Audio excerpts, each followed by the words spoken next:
Muy buenos días, hermanos, un saludo a todos. Hoy día del Señor es julio 4 del 2021 y vamos a empezar nuestra reunión hoy a través de la internet, milagro de la internet, leyendo un texto que está en el Salmo 126. Salmo 126 dice así, en la versión Nueva de la Biblia de las Américas, dice: cuando el Señor hizo volver a los cautivos de Sión, éramos como los que sueñan. Entonces nuestra boca se llenó de risa y nuestra lengua de gritos de alegría. Entonces dijeron entre las naciones: grandes cosas ha hecho el Señor con ellos. Grandes cosas ha hecho el Señor con nosotros, estamos alegres. Haz volver, Señor, a nuestros cautivos como las corrientes en el sur. Los que siembran con lágrimas segarán con gritos de júbilo. El que con lágrimas anda llevando la semilla de la siembra, en verdad volverá con gritos de alegría, trayendo sus gavillas. ¿De qué está hablando el salmista? Cuando vamos al libro de Jeremías en el capítulo 25, vamos a ver que el primer versículo dice así: palabra que vino a Jeremías acerca de todo lo que el pueblo de Judá en el año cuarto de Joacim, hijo de Josías, rey de Judá, el cual era el año primero de Nabucodonosor, rey de Babilonia, la cual habló el profeta Jeremías a todo el pueblo de Judá y a todos los moradores de Jerusalén, diciendo: desde el año 13 de Josías, hijo de Amón, rey de Judá, hasta este día, que son 23 años, ha venido a mi palabra de Jehová, y he hablado desde temprano y sin cesar, pero no oyeron. Y envió Jehová a vosotros, sus siervos, los profetas, enviándolos desde temprano, cuando decían: volveos de vuestro camino, del mal camino y de la maldad de vuestras obras, para que moran en la tierra que yo les di a vuestros padres para siempre. Yo les dije: no vayan en pos de los dioses ajenos. Yo les dije: no sirvan, no adoren a ídolos, no me provoquen a ira con la obra de vuestras manos, no hagan mal. Pero ustedes no me han escuchado. Ustedes me han provocado con la ira de vuestras manos para mal. Por tanto, así dicho Jehová, el de los ejércitos, por cuanto ustedes no oyeron mi palabra, enviaré y tomaré todas las tribus del norte, dice Jehová, y a Nabucodonosor, rey de Babilonia. Él es mi siervo. Lo traeré contra esta tierra, contra los moradores, contra todas las naciones en derredor.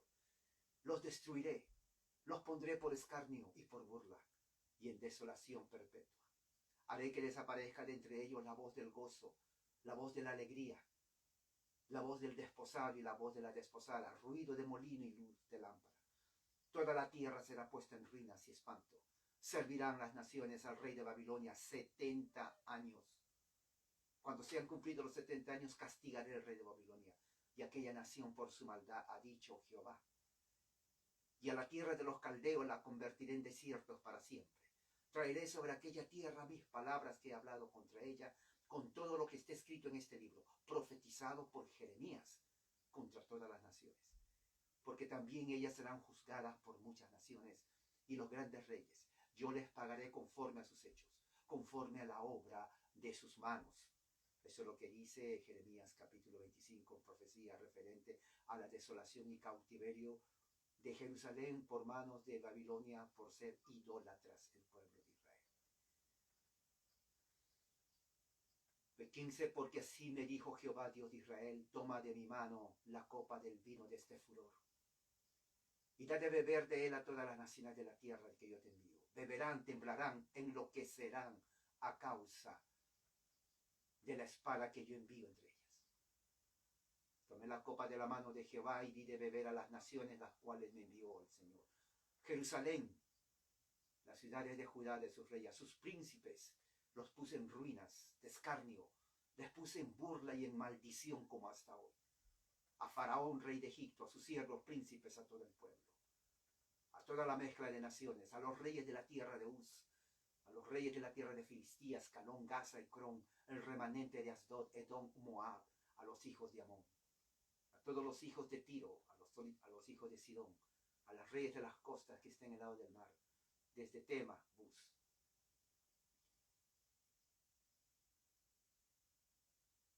Y dice más adelante, en el versículo 32, así ha dicho Jehová de los ejércitos, he aquí que el mal irá de nación en nación, y grande tempestad se levantará de los fines de la tierra. Yacerán los muertos de Jehová en aquel día desde un extremo de la tierra hasta otro. No se endecharán, ni se recogerán, ni serán enterrados, como estiércol quedarán sobre la tierra. Aullad, pastores, clamad, revolcaos en el polvo, mayorales del rebaño, porque cumplidos son vuestros días para que seáis degollados, esparcidos, caerán como vaso precioso. Se acabará la huida de los pastores y el escape de los mayorales del rebaño. Voz de la gritería de los pastores, aullido de los mayorales del rebaño, porque Jehová asoló sus pastos. Los pastos delicados serán destruidos por la ira del Señor. Dejó cual leoncillo su guarida, pues asolada fue la tierra de ellos por la ira del opresor y por el furor de su saña. Este es juicio sobre Jerusalén que Dios manda usando a Babilonia, porque los judíos en Jerusalén cometieron idolatría. Comenzaron a adorar a los dioses de la tierra, a los ídolos, a Baal, a Asterot, a Moloch y a todos los demás ídolos de las naciones que el Señor había prohibido a través de la ley de Moisés a los israelitas que no adoren a los ídolos paganos de los filisteos. Pero ¿qué es lo que sucede? Ellos adoran y Dios castiga a través de Babilonia.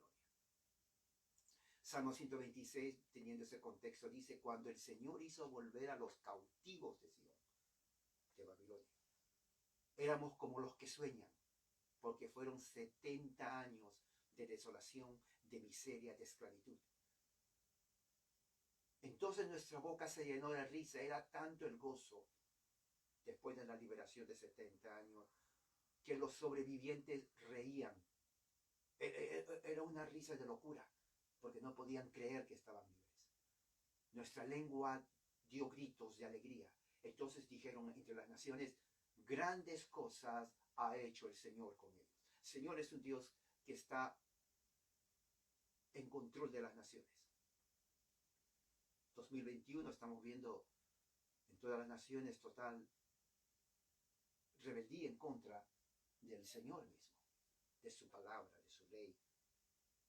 Pasan leyes humanas que violan la ley de Dios diariamente. Cuando Dios libera a Israel, dice, grandes cosas ha hecho el Señor. Estamos alegres. Haz volver, Señor, a nuestros cautivos. Haz volver como las corrientes en el sur. Los que siembran con lágrimas van a cegar con gritos de júbilo. El que con lágrimas anda, llevando la semilla de la siembra, en verdad volverá con gritos de alegría, trayendo sus gavillas, trayendo el fruto de su trabajo. Por 70 años las madres lloraban a sus hijos recién nacidos que morían de hambre, que morían descuartizados, que morían desmembrados. Daban a luz y los mataban. Los hombres morían. Los jóvenes no llegaban a la adultez. Las doncellas eran ultrajadas. Lloro, lloro y lágrimas por 70 años. Que cuando vino la libertad, ni siquiera creyeron que eran libres.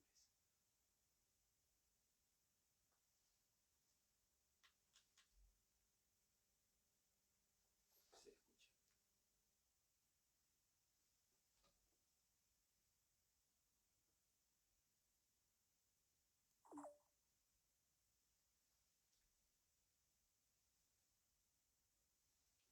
Espero que ahí se escuche bien.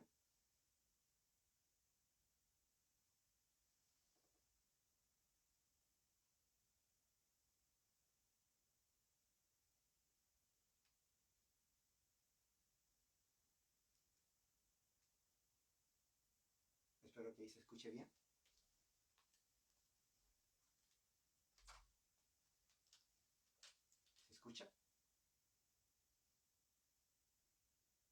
decir?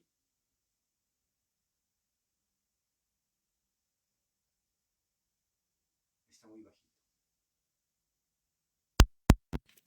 Ahora, ¿se escucha? ¿Se escucha? Se escucha perfecto. Ok, muy bien. Ok, tal vez vamos a empezar. Este es el Salmo 126 que dice, cuando el Señor hizo volver a los cautivos de Sión, éramos como los que sueñan. Entonces nuestra boca se llenó de risa y nuestra lengua gritos de alegría. Entonces dijeron entre las naciones, grandes cosas ha hecho el Señor con ellos. Grandes cosas ha hecho el Señor con nosotros, estamos alegres. Haz volver, Señor, a nuestros cautivos como las corrientes del sur. Los que siembran con lágrimas, segarán con gritos de júbilo. El que con lágrimas anda llevando la semilla de la siembra, en verdad volverá con gritos de alegría trayendo sus gavillas. Esto es Salmo 126 y esto es una promesa que ellos esperan y que el Señor les da cuando estaban cautivos bajo Babilonia por los pecados que habían cometido contra el Señor. Eso se ve en Jeremías capítulo 25. Este salmo realmente nos da a entender que Dios cumple sus promesas en las naciones y que Dios castiga a las naciones por su maldad. Él es el creador de esto. A su pueblo Israel, Dios lo lleva a juicio por ser idólatras. Y por 70 años en el cautiverio de Babilonia, ellos sufren, son torturados, son humillados y estaban siendo esclavos de un reino totalmente cruel. Dios eventualmente castiga a Babilonia. Y la esperanza de estos judíos es, haz volver, Señor, a nuestros cautivos, como las corrientes en el sur. Los que siembran con lágrimas, segarán con gritos de júbilo. El que con lágrimas anda llevando la semilla de la siembra, en verdad volverá con gritos de alegría, trayendo sus gavillas.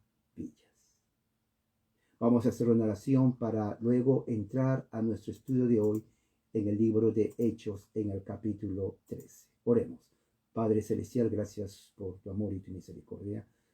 Que esta mañana sea de bendición y que podamos entender tu palabra cuando la estudiemos y sacar de ahí lecciones para nosotros, para este momento. Que tu gracia y tu amor sea con nosotros, que nuestra mente esté concentrada y saca cualquier distracción de nuestros ojos que nos haga distraer del mensaje. Que tu Santo Espíritu nos guíe a tierra de rectitud. Así oramos en el nombre de Jesús. Amén.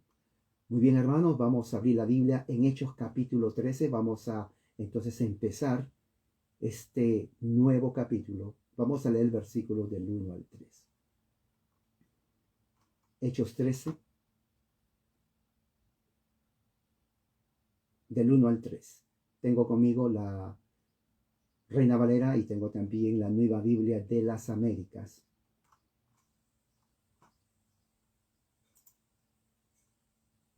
Y también tengo la Nueva Versión Internacional. Tengo prácticamente delante de mí las tres Biblias. Entonces, Hechos capítulo 13, versículos del 1 al 3. Vamos a leer, voy a usar la versión Nueva Biblia de las Américas. Dice así, versículos del 1 al 3. En la iglesia que estaba en Antioquía había profetas y maestros. Bernabé, Simón llamado Níger, Lucio de Cirene, Manaén, que se había criado con Herodes, el tetrarca, y Saulo. Mientras ministraban al Señor y ayunaban, el Espíritu Santo dijo, aparten a Bernabé y a Saulo para la obra a la que los he llamado. Entonces, después de ayunar, orar y haber impuesto las manos sobre ellos, los enviaron. Esa es palabra del Señor. Para entender este texto, vayamos al capítulo 12, el último texto. Capítulo 12, versículo 25 dice, a partir del versículo 20, habla sobre Herodes, cuando va a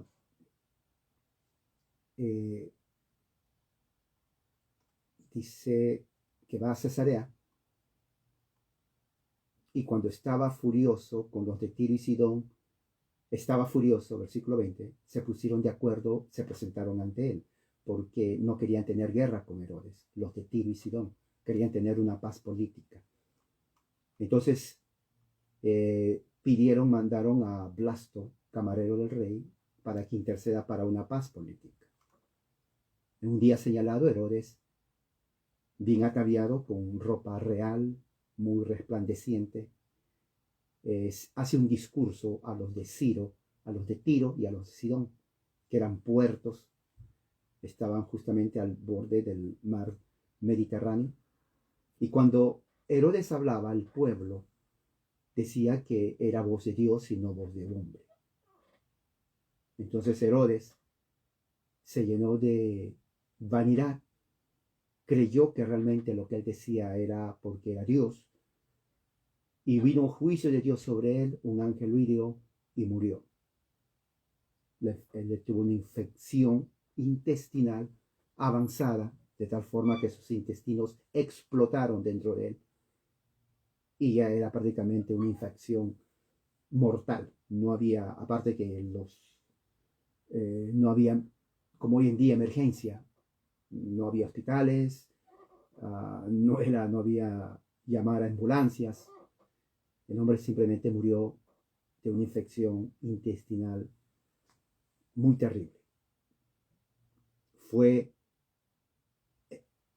entendido como juicio de Dios lo que pasó, por no haber dado la gloria a Dios, sino haber él tomado como que realmente él era Dios y no un simple mortal.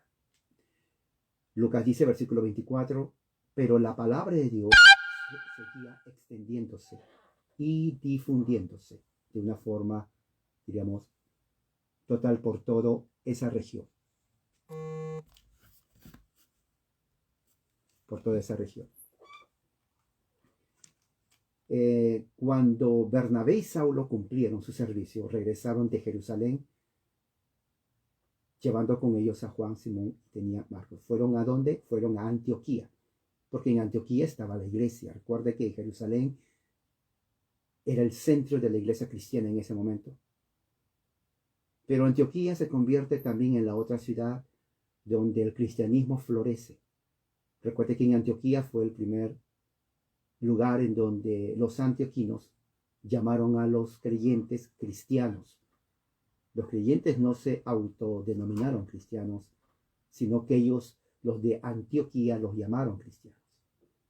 Entonces, Antioquía se vuelve en otro centro de cristianismo pujante, donde había mucha prosperidad espiritual en cuanto a la expansión del cristianismo. Eso es algo que hay que tener en cuenta. En Antioquía ya había una iglesia gentil. Gentil significa no judíos. Tal vez habían algunos judíos, pero la mayoría eran conversos del paganismo a la fe de Jesús. Ellos utilizan el adjetivo cristianos porque ellos llamaban a cada grupo político por su líder. Por ejemplo, Herodes tenía su partido político. Los seguidores de Herodes serían llamados los herodianos. Habían los estoicos, habían los epicureos, y habían también diferentes grupos filosóficos, políticos, hasta religiosos, y cada uno tenía un nombre. Bueno, los cristianos tenían que darle un nombre. ¿A quién siguen ellos? Siguen a Cristo. Bueno, entonces que sean cristianos, porque antes de eso se llamaban galileos, nazarenos, los del camino, o simplemente creyentes. Pablo los llamaba, y siempre los llamó, santos y fieles en Cristo. Él nunca usó el término cristiano. Él nunca se llamó cristiano, ni tampoco llamó a los creyentes en Jesús cristiano, porque es un término dado por los antioquinos. Sin embargo, ya para fin del siglo I, ya el término fue tan generalizado, en donde todos aceptaron llamarse cristianos. No lo vieron como ofensa, porque dijeron en realidad lo que significa es que estamos siguiendo a Cristo. Entonces, somos cristianos, en una forma general. En ese tiempo no había, como es ahora, por ejemplo, diferentes denominaciones, en donde cuando uno se dice cristiano, la pregunta es, ¿qué clase de cristiano eres? ¿Eres católico romano? ¿Eres cristiano protestante? ¿Eres cristiano anglicano? ¿Eres bautista? ¿Eres presbiteriano, reformado, episcopal, metodista, pentecostal o evangélico? ¿Qué clase de cristiano? En ese entonces no había eso. No había. Solamente era cristiano. Aunque sí habían grupos de facciones, por ejemplo, los de Jerusalén eran creyentes. Ellos no se llamaban cristianos, otra cosa muy importante. Los de Jerusalén, ¿por qué? Porque cristiano viene de los gentiles, no del judío. Porque el judío no consideraba a Jesús como el Cristo. Entonces no lo llamaban mesiánicos. Y el judío creyente era simplemente creyente. Era creyente. Y ellos querían practicar la ley de Moisés. Siempre. Y eso lo vamos a ver más adelante. Pero los gentiles eran un poco diferentes. Los gentiles, al no venir de un contexto judío, entonces ellos no estaban, digamos, atados a esa religión hebrea, que tenían que cumplir la ley, que si Jesús era o no el Mesías. No, ellos simplemente decían, bueno, si Él es el Cristo, los que le seguimos somos cristianos. Entonces, desde ahí entonces estamos viendo ya una pequeña división o separación entre los cristianos gentiles y los cristianos judíos. Por eso Pablo más adelante en sus cartas, ¿no? Cuando habla, por ejemplo, vamos a ver, creo que está aquí en Efesios.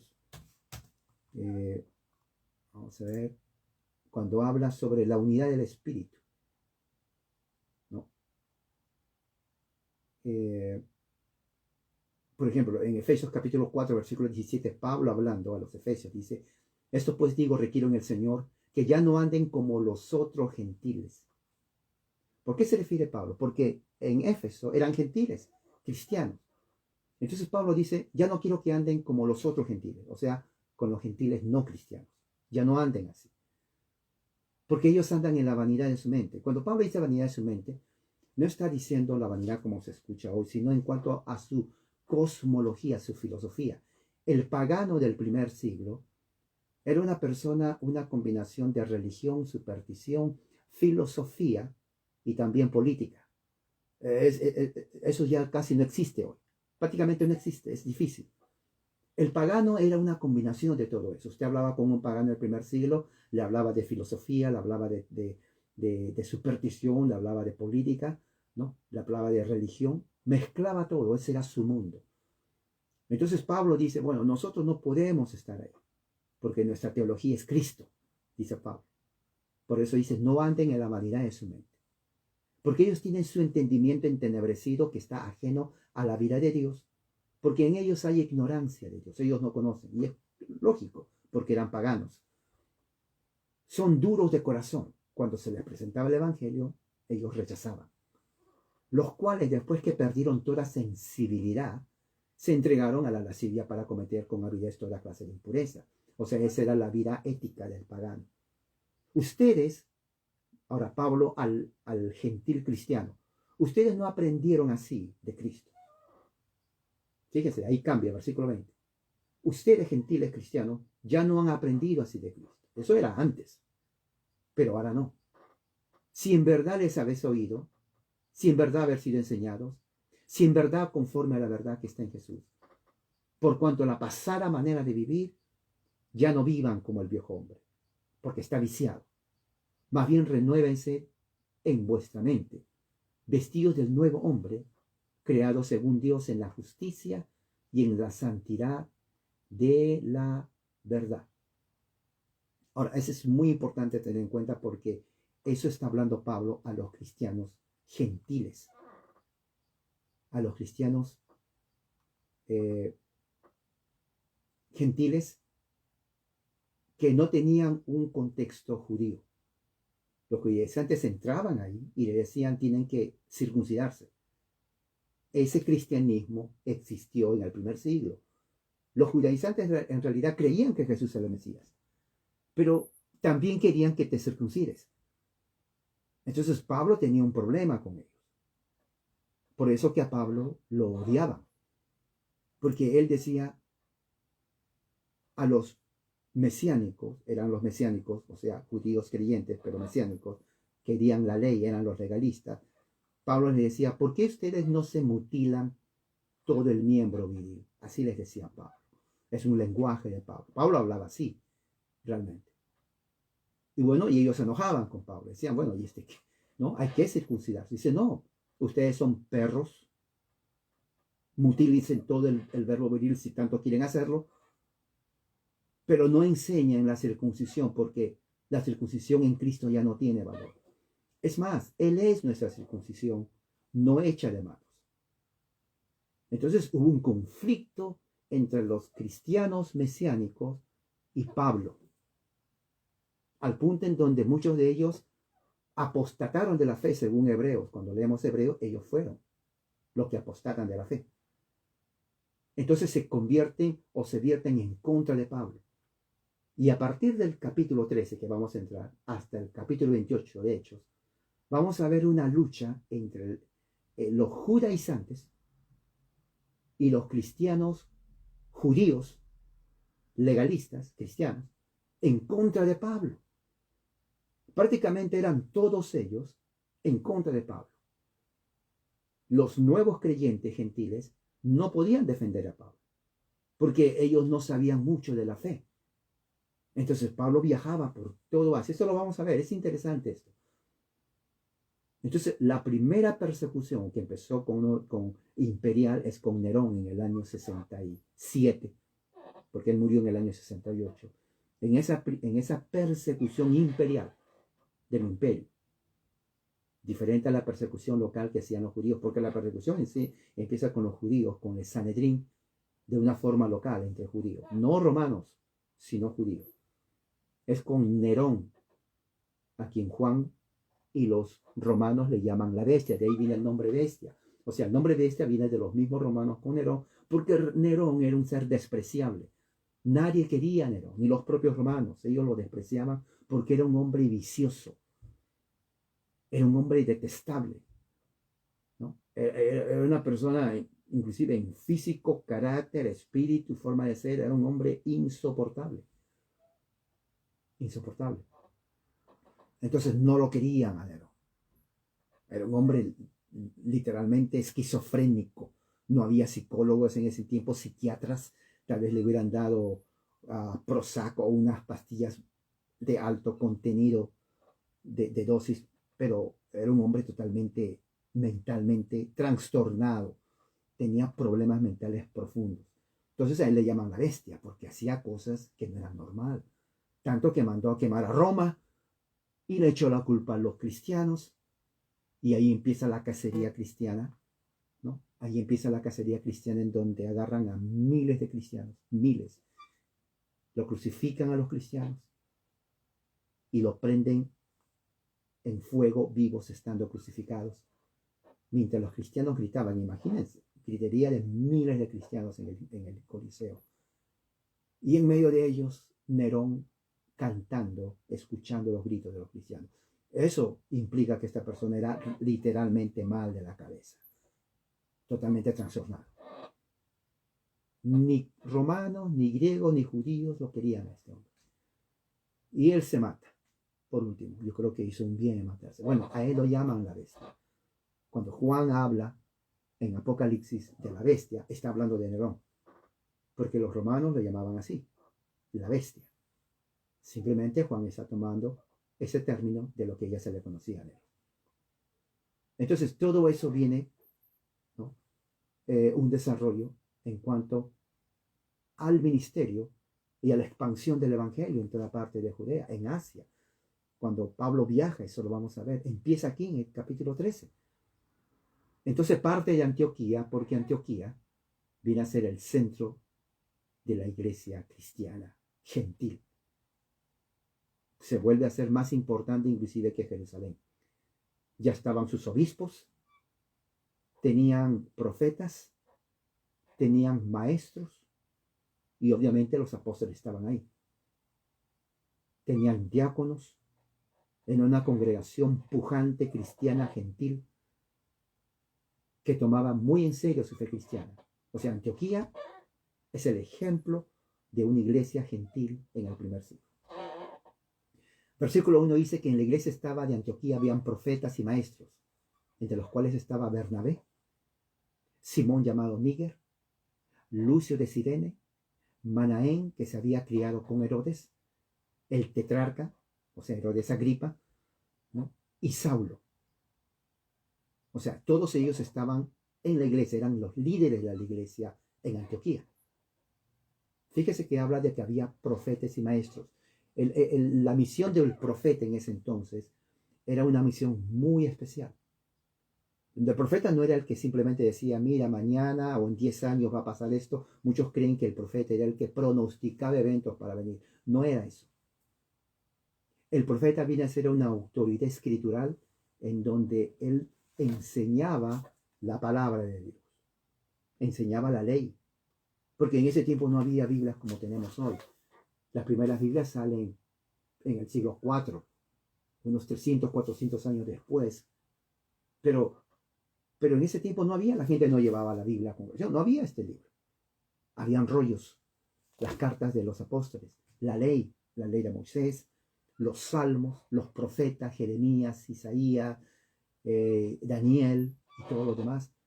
Entonces los profetas vienen a ser como los doctores en teología. Sí, no eran, muchos dicen, oh, profeta, pronosticando. No, ellos no pronosticaban eso. Ellos exponían la palabra de Dios, tenían autoridad, eran respetados. Eran aquellos que daban directrices en cuanto al gobierno de la iglesia. Entonces, esos profetas eran con autoridad apostólica. Era el primer siglo, era la parte donde la iglesia tenía que sentar sus bases fuertes. Si la iglesia fracasaba en el primer siglo, no hubiera habido cristianismo. Entonces tenía que haber, el primer siglo es la base, porque entrando al segundo siglo, cuando ya los apóstoles mueren, viene la generación de los primeros padres de la iglesia. Entonces ellos se basan en todos los escritos que hizo Pablo, que hizo Pedro, que hizo Santiago, que hizo Juan, Judas, principalmente ellos. Se dice que habían otras cartas, inclusive de Pablo. Pablo escribió más de 13 cartas. Y otras cartas y evangelios más. Pero no lo tenemos en el canon. Pero existía cantidad. Eso fue el debate en cuanto a qué libros van a poner en la Biblia, qué libros no. Hay un evangelio de Pedro que existe, que lo descubrieron. No está aquí. Muchos dicen que es una versión falsa. Posiblemente lo era. El asunto es que ellos dicen, sí, puede ser falsa, pero viene del siglo que fue escrito los mismos evangelios. O sea, es falsa en cuanto al autor. Posiblemente no fue Pedro. Pero cuando se lee el contenido, es igual como leerse el contenido de Mateo, Marcos, Lucas y Juan. ¿Por qué? Porque en ese tiempo no se sabía, uno podía decir, y era común que en ese tiempo, uno decía evangelio según diríamos, no sé, digamos César. Pero yo no escribí el evangelio, pero alguien tomó mi nombre. Y como no había forma de verificar si yo lo escribí o no, simplemente la gente decía, bueno, ese es el evangelio. Pero yo no lo escribí. Usaron mi nombre, yo ni siquiera supe y nunca sabré que usaron mi nombre para eso. Y eso era común. No solamente en la Biblia, sino en muchos documentos. Por eso uno de las labores más difíciles del historiador, que tiene que ver con documentos antiguos, es investigar la autoría de las cartas de siglos pasados, ya sea del Antiguo Testamento hace 2000 años, o inclusive de los griegos, o documentos muy antiguos, porque siempre existían aquellos que usaban seudónimos. Es más, puede haber sido la misma persona, pero usaba otro nombre, pero era esa persona. Y eso ocurría siempre, por muchas razones, porque ya sea que tenía enemigos, Pablo lo dice en su carta, en 1 y 2 de Corintios. Él tenía enemigos y había gente que escribía en nombre de Pablo. Y Pablo nunca escribió eso. ¿Pero por qué lo hacía? Porque odiaban a Pablo, porque querían hacer quedar mal a Pablo. Entonces escribían cartas haciéndose pasar de Pablo, pero escribiendo cosas que contradecían lo que Pablo realmente enseñaba. Y la gente que leía decía, oh, esto escribió Pablo. No, Pablo no lo escribió. Y eso era común en ese tiempo. O sea, una de las cosas bien difíciles que hace el historiador, ¿no? Es justamente verificar la autoría y la fecha y el contenido de las cartas. Habían otros, por ejemplo, que cuando escribían una carta mezclaban la carta de uno con la carta de otro. Entonces lo ponían juntos haciendo ver que era una carta, pero en realidad era una combinación de varias cartas. Entonces si uno decía, oh, mira, aquí dice esto y dice lo mismo que el otro. Es que es esa carta. Simplemente que lo copiaron.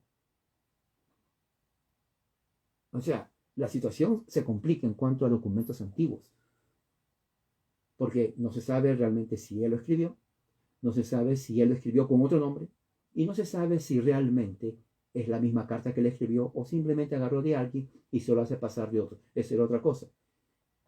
Si alguien escribía una carta, la persona agarraba esa carta, borraba el nombre y ponía su nombre. O sea que, supongamos un nombre. Carlos escribió una carta, pero en realidad no era la carta de Carlos, sino que se agarró de Felipe y pone el nombre de Carlos. Y la gente que lee cree que fue Carlos el que escribió, pero en realidad esa carta fue de Felipe, pero él lo robó. Entonces, eso siempre sucedía y era común en el mundo antiguo. Y era difícil de saber quién, porque no había la tecnología como ahora se puede encontrar si alguien plagia algo, si no, si esa carta pertenece a mí, o alguien me lo robó, o le cambió, o le cortó. O sea, hay forma de saber eso. Antes no había esa forma. Y era difícil. ¿Okay? Entonces, todo eso nos hace pensar de que los documentos, cuando nos acercamos al libro de los Hechos, tenemos que estar seguros y no sacar conclusiones que realmente el texto no dice. La historia nos ayuda, el contexto histórico nos ayuda. Esta carta fue escrita antes de la destrucción de Jerusalén. Habla de Pablo, Lucas lo escribe, Lucas no fue discípulo del Señor, él basa su testimonio, su escrito de Pedro, testimonio de otras personas, de Pablo a partir del capítulo 13. Ya Lucas comienza a conocer a Pablo, conocer a otros discípulos o apóstoles, y comienza él a preguntar qué es lo que sucede, qué es lo que pasa, cómo fue el inicio. Y otra cosa, no había celulares, no había forma de grabar, y como no había forma de grabar, la memoria de uno era donde uno descansaba. Si yo le hablo a usted, si usted me pregunta, cuéntame, diríamos, cómo viniste a Estados Unidos, yo le cuento por 3 horas cómo vine. Usted va a su casa, no grabó, y dice, voy a tener que poner en escrito lo que me dijo César. Ok, usted escribe, pero usted va a escribir lo que recuerda. Y tal vez de las 3 horas va a ser una carta que solamente dure 15 minutos de leer. Pero yo no hablé 15 minutos, yo hablé 3 horas. Pero usted va a poner no solamente lo que recuerda, sino lo va a poner a su estilo. Lo cual quiere decir cambió mis palabras. Al final va a ser una versión mía que no es la mía, sino la de usted. Y el que lee su carta va a pensar que eso es lo que yo dije, cuando no lo dije. Usted lo puso así. Bueno, algo parecido es lo que sucede con Lucas. Lucas ve todo, escucha todo, recibe todo, y al final él lo pone tal como él recuerda, lo entiende y quiere que la gente sepa. Y eso es así con todas las cartas. Eso es así con todas las cartas. En el capítulo 13 dice, estaba entonces maestros. ¿Quién era Simón?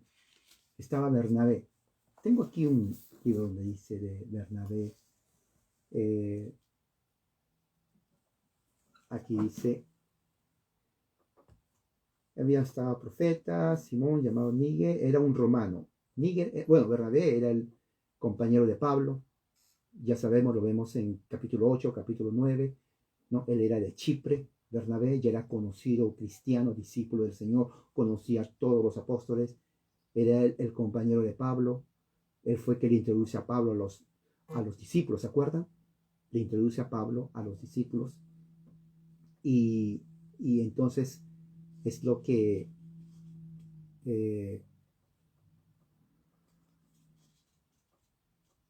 hace que Pablo sea conocido entre los discípulos, entre los apóstoles, porque después de su conversión tenían miedo de Pablo, porque él era perseguidor de la iglesia y tenían miedo de él. Entonces está hablando de ese, está hablando de Simón. Simón Níger era un romano, ¿no? Muchos piensan que el nombre Níger viene por su contextura de oscura, entonces por decir negro, entonces le decían Níger, entonces posiblemente dice era un sobrenombre, no era su nombre, ¿no? Era un sobrenombre porque se llamaba Simón Níger por su contextura oscura, y muchos dicen que fue el primer negro africano en la iglesia. Muchos comentaristas dicen que, bueno, Níger es porque era negro, era africano, y el primero de la raza negra que era cristiano en Antioquía. Interesante, puede ser, porque eso es lo que significa. Luego está Lucio de Cirene, ¿no? Fue aquellos que predicaron el Evangelio, primera vez está en Hechos 11:20. Bueno, vamos a ver qué dice Hechos 11:20. Dice así: no obstante, había algunos entre ellos de Chipre y de Cirene que entraron en Antioquía. Entonces, este Lucio de Cirene era de aquellos que entraron en Antioquía y hablaron a los griegos y les anunciaron las buenas nuevas. O sea que Lucio era el líder, era un líder en la iglesia gentil en Antioquía. Tenía una gran posición. O sea, todas estas personas, hermanos, no eran neófitos, eran cristianos, creyentes en Jesús, que tenían una buena base escritural de la ley. Recuerde, no había Nuevo Testamento. Pablo no escribía ninguna de sus cartas. Los evangelios no se escribieron hasta unos 20 años después. ¿Ok? No estaba el evangelio de Marcos, ni de Lucas, ni de Mateo, peor el de Juan, que fue el último. Pablo recién está entrando, o sea, él no tuvo tiempo para escribir nada. Entonces, ¿cuál era la base? ¿Qué libro usaban los cristianos?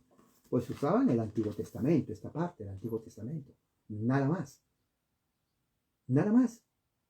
Lo cual nos da a indicar de que si usted tiene solamente el Antiguo Testamento, usted no se va a ir al infierno.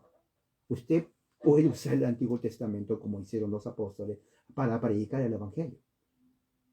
Y eso es lo que hacían. Lea Hechos capítulo 2, ya lo estudiamos. Pedro utiliza lo que habla Moisés, lo que habla los Salmos, lo que habla David, Abraham, el pacto abrámico, Génesis 12, 13, 15, 17, 23. Entonces todo eso es la base fundamental del Evangelio.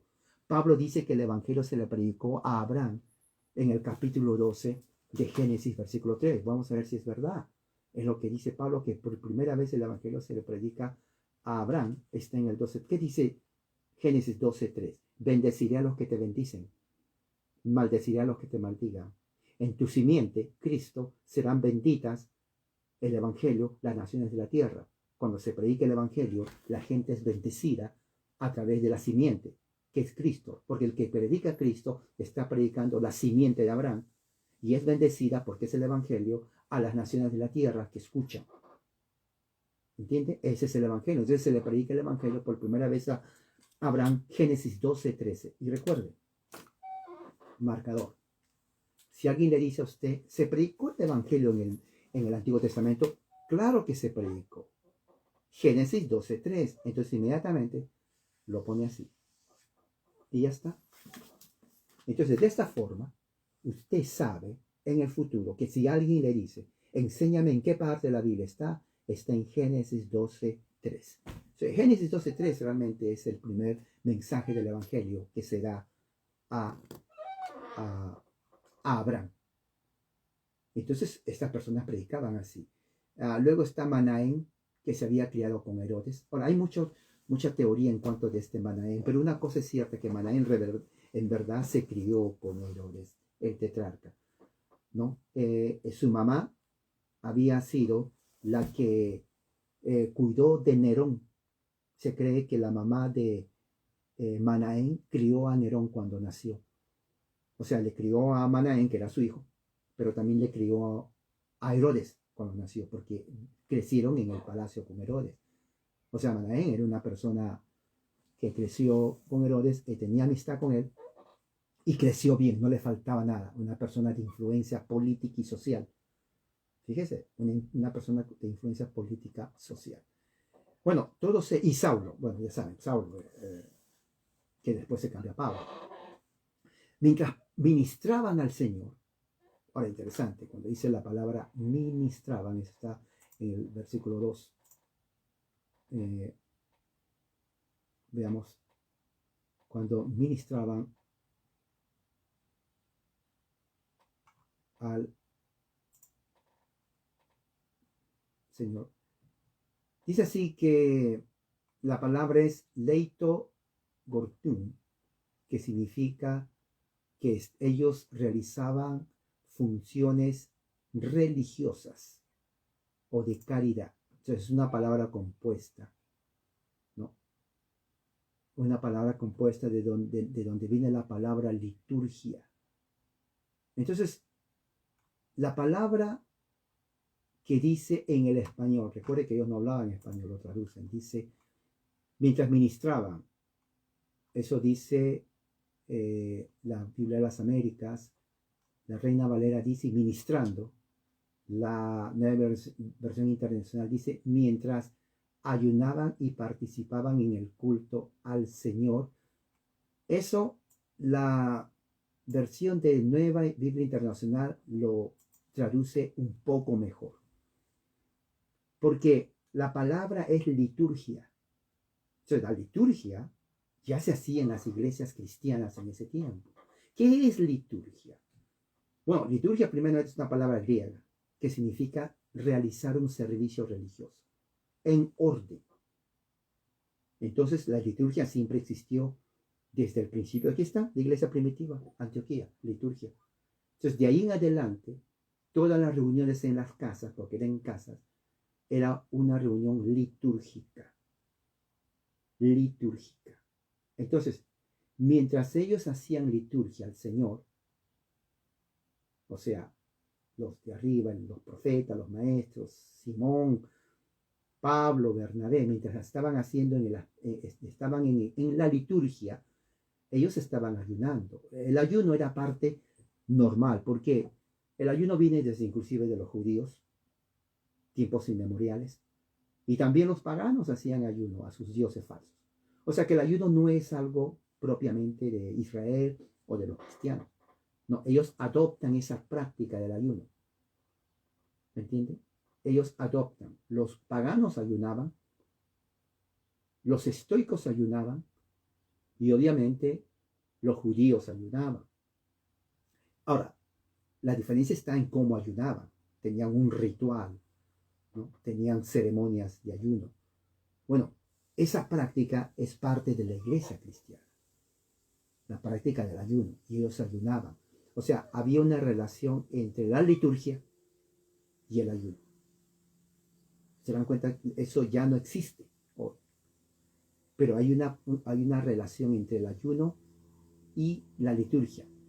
Y los que estaban ayunando eran los líderes de la iglesia, los profetas y los maestros. Los maestros, ¿quiénes eran los maestros? Bueno, los maestros eran los que enseñaban la ley. Porque en ese tiempo se enseñaba la ley. No había Nuevo Testamento. Ellos no decían, abran la Biblia en el libro de Lucas, capítulo 5. No existía. No veía eso.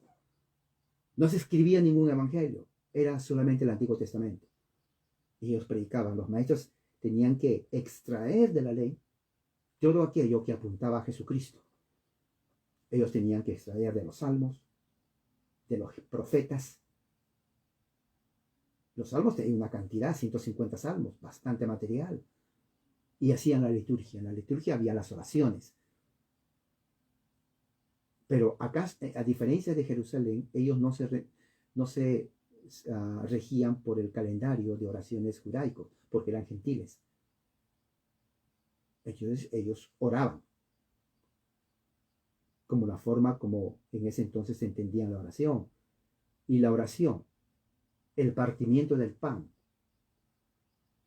y el vino, era parte de la liturgia. O sea, liturgia viene a ser el servicio religioso a Dios. Como lo dice la Nueva Versión Internacional, cuando dice, mientras ayunaban, participaban en el culto. Eso es liturgia. Participar en el culto es liturgia. ¿Ok? Así que no digan, oh, eso lo inventó el catolicismo romano, como se entiende mal en círculos evangélicos. No, el catolicismo romano no inventó la liturgia. Eso está en las escrituras. Es más, los judíos hacían liturgia. Muchos paganos hacían liturgia, que viene a ser el servicio del culto. Eso es una palabra prestada para dar a entender el servicio cristiano. O sea, todos hacemos liturgia. Inclusive, aquellos que no les gusta la palabra liturgia, hacen liturgia. Hoy en día, hoy, que es Día del Señor, todas las iglesias están haciendo su liturgia. Ya sea que usen esa palabra o no, están haciendo liturgia. ¿Por qué? Porque hay un orden. Cantan, leen la Biblia, oran, algunos tienen la cena, hacen oración, tal vez están ayunando, cosas así. Así, eso es liturgia. Así que todos hacemos liturgia. Y la liturgia también tiene aspecto político. Hay liturgia política.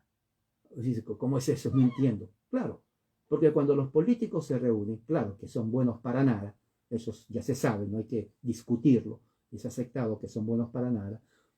Ellos se reúnen, hacen su apertura de sus discusiones públicas, políticas, luego siguen un reglamento, que nunca lo cumplen, pero lo siguen y hacen todo eso. Entonces, esa es la liturgia política. ¿Por qué? Porque siguen un orden. En el cristianismo, liturgia está relacionado al mero corazón del servicio.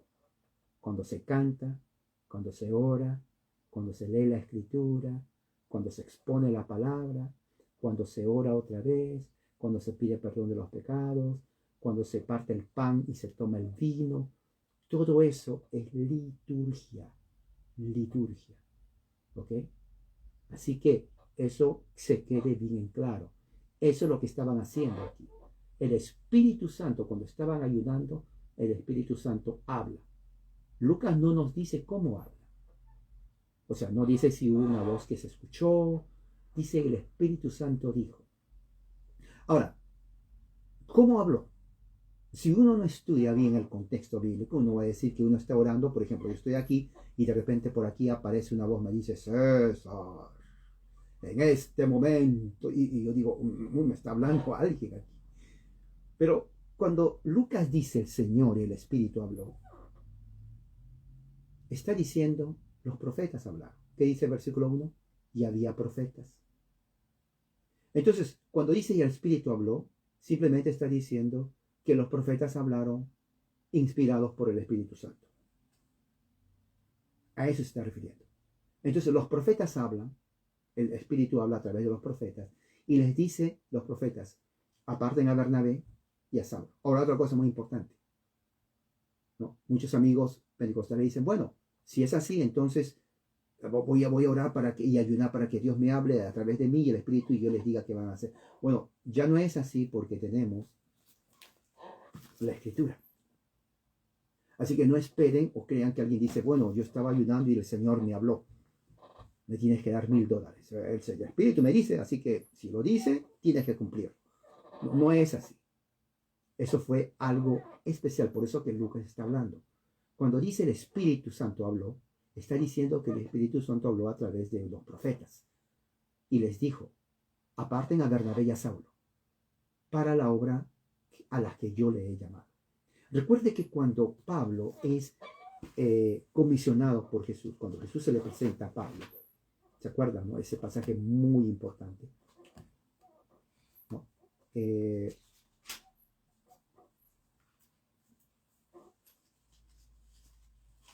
el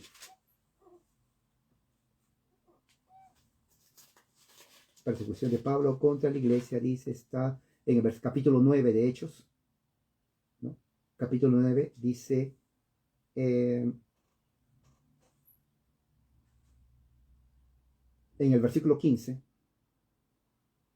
le dice Dios a Ananías, levántate y ve, porque él, o sea, Saulo, me es instrumento elegido, fíjese, para llevar mi nombre a los gentiles. Eso Dios le dijo a Ananías y a los hijos de Israel, porque yo le voy a mostrar cuánto ha de padecer por causa de mi nombre. Entonces ya vemos ahí que la razón por la cual Dios elija a Saulo es para que sea misionero o apóstol a gentiles, a los judíos, y que tenga que padecer por causa del nombre de Jesús. Entonces, tenía que haber una imposición de manos. La imposición de manos viene inclusive de tiempos antiguos también.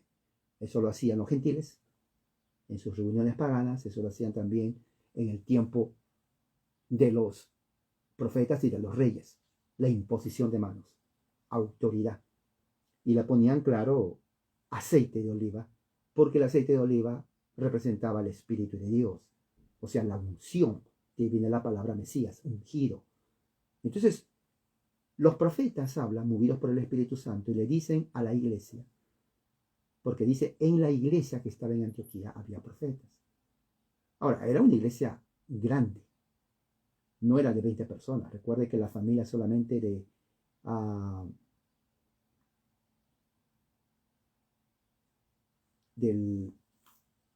hermano, se me olvidó su nombre, de Cornelio, no es Cornelio, está de cuando Pablo fue a Antioquía, los gentiles, aquí está la casa, sí, Cornelio, exactamente, la casa de Cornelio, dice que estaban sus hermanos, su familia y sus amigos.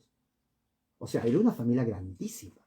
Para el tiempo que Pablo entra a Antioquía, entonces ya había más creyentes. Prácticamente toda Antioquía había escuchado el Evangelio de Cristo, todos ellos, ¿no? Y eso es necesario que se sepa. Entonces, el profeta, movido por el Espíritu, dice, aparten a Bernabé y a Saulo para la obra que les he llamado. Entonces ya Dios sí profetizó. Entonces dice, después de ayunar, estaban ayunando, oraron y haber impuesto las manos sobre ellos, los enviaron. La imposición de manos sigue hasta ahora. Es una forma de ordenamiento ministerial de parte de los ministros ancianos y presbíteros para aquellos que también van a ser presbíteros y obispos